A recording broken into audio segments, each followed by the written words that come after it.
there's a war going on right now behind the scenes where you and I are pawns in a big game of three-dimensional chess.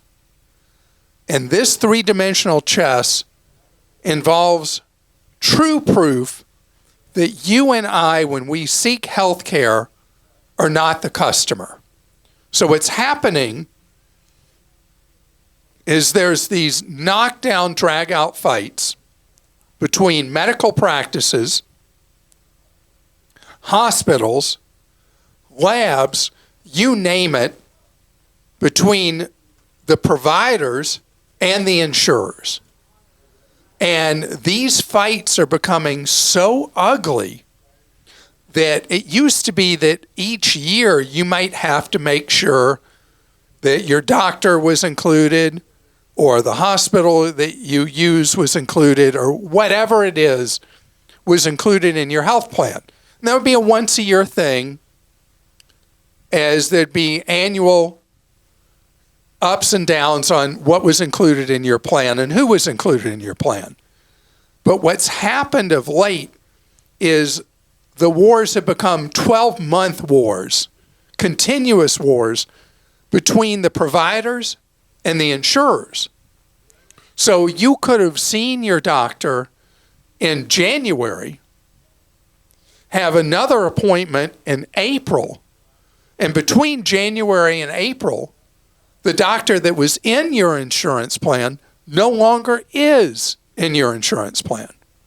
And you go to see the doctor in April, and instead of being treated in network, suddenly you're out of network.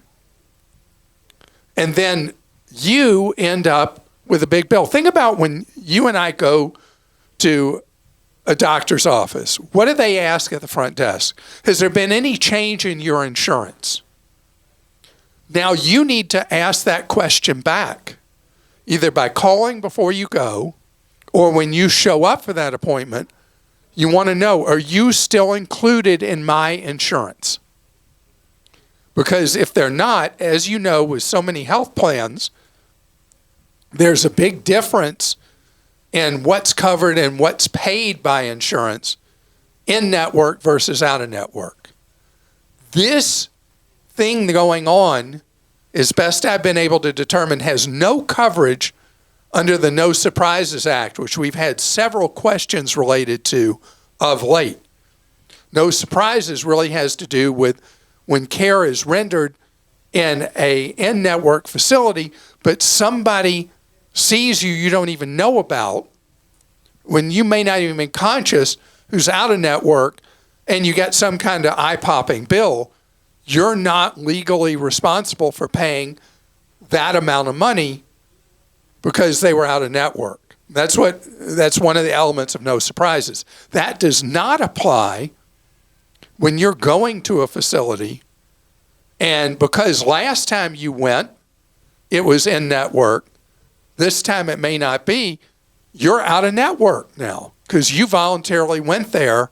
And so every time you're with a provider or a facility, you have to re-verify and hope they know what they're talking about, that you are in network. Why we have to do all this is because we're irrelevant to the process. Nobody really looks at us as a customer. And because they don't, the burden falls to us to make sure that we are, in fact, in network, because the stakes in dollars can be so big between in and out.